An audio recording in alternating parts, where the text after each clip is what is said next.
وہ اپنا ہاتھ آسمان کی طرف بلند کرتا اور سورج کی تپش میں اس مچھلی کو بھون کر کھا جاتا۔ پیارے دوستو، اوج بن عنق تاریخ میں ایک ایسا شخص تھا جس نے دراز قد اور بے پناہ طاقت کے ساتھ لمبی عمر بھی پائی تھی۔ اس کی عمر تقریباً 3600 سال تھی۔ وہ حضرت آدم علیہ السلام کے زمانے سے حضرت موسیٰ علیہ السلام کے دور تک زندہ رہا، اور حضرت موسیٰ علیہ السلام کے زمانے میں حضرت موسیٰ علیہ السلام نے اس دیو ہیکل شخص کو قتل کیا۔ اس واقعے کا پس منظر کچھ یوں ہے کہ جب بنی اسرائیل کے لوگوں کو اللہ تبارک و تعالیٰ نے فرعون سے نجات بخشی تو حضرت موسیٰ علیہ السلام کو اللہ تبارک و تعالیٰ نے یہ حکم دیا کہ وہ فلسطین پر حملہ کریں اور فلسطین کو فتح کریں، کیونکہ اس وقت اللہ تبارک و تعالیٰ نے فلسطین کی زمین کو بنی اسرائیل کے لوگوں کے لیے مقرر فرما دیا تھا۔ حضرت موسیٰ علیہ السلام نے اپنی قوم کو لیا اور فلسطین پر چڑھائی کے لیے نکل پڑے۔ اس وقت فلسطین کے اندر قوم عمالقہ آباد تھی جن کا سردار اوج بن عنق تھا۔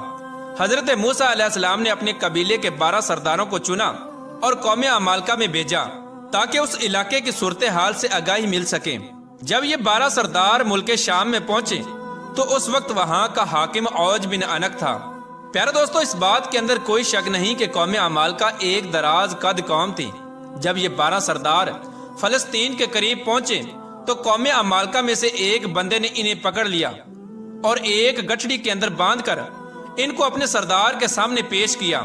اور وہ شخص اوج بن عنق سے کہنے لگا کہ میں نے ان لوگوں کو جاسوسی کرتے ہوئے دیکھا ہے۔ جب یہ 12 سردار اوج بن عنق سے ملے تو اس کی قد و قامت اور جسمانی بناوٹ کو دیکھ کر حیران رہ گئے۔ پھر اس کے بعد ان 12 سرداروں نے اوج بن عنق کو اللہ تبارک و تعالیٰ کا پیغام سنایا اور بتایا کہ ہم جلد ہی اس ملک کو فتح کرنے آ رہے ہیں، اور اللہ تبارک و تعالیٰ کا وعدہ ہے کہ وہ ہم کو فتح عطا فرمائے گا۔ اوج بن عنق یہ بات سن کر غضبناک ہو گیا اور ان سب کو ایک ہاتھ میں پکڑ لیا اور چاہا کہ انہیں چیونٹیوں کی طرح مسل کر ہلاک کر دے، مگر جب اوج بن عنق نے ان سرداروں کے چہروں پر خوف دیکھا تو انہیں حقیر مخلوق سمجھ کر چھوڑ دیا،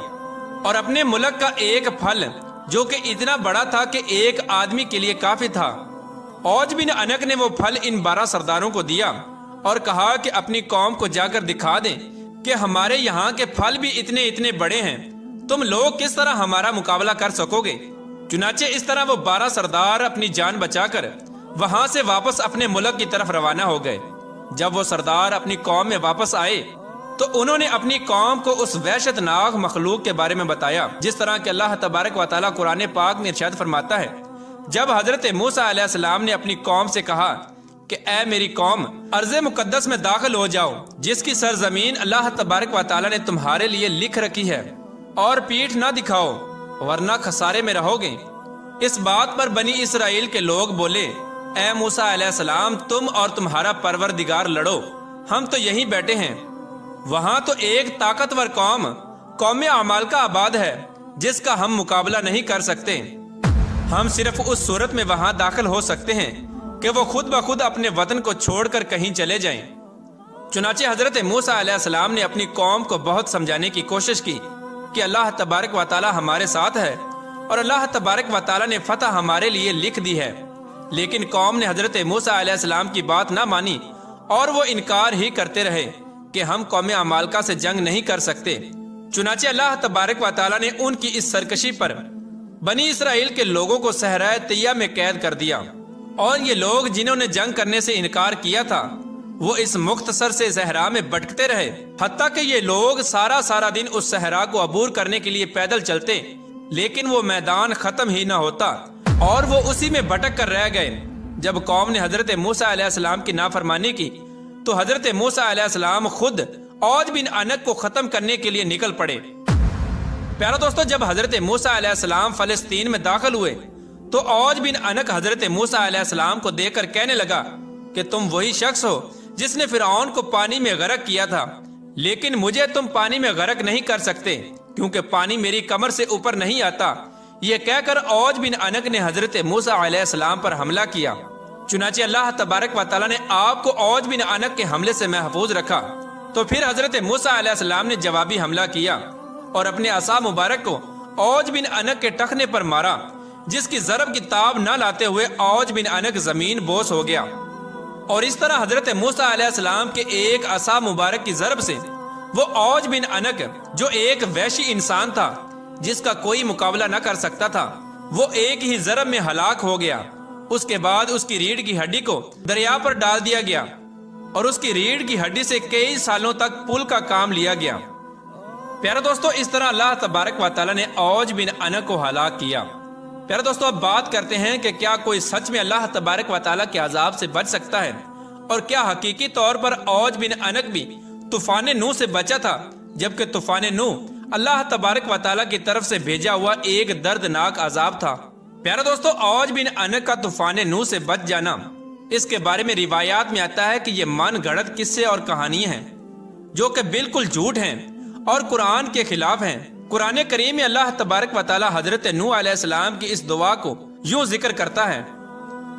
کہ زمین پر ایک کافر بھی نہ بچنا چاہیے، اور یہ دعا قبول ہوئی اور ایسا ہی ہوا۔ اور ایک دوسرے مقام پر اللہ تبارک و تعالیٰ ارشاد فرماتا ہے، ہم نے نوح کو اور ان کی کشتی والوں کو نجات دی، پھر باقی سب کافروں کو غرق کر دیا۔ پیارے دوستو، ان آیات سے واضح طور پر پتہ چلتا ہے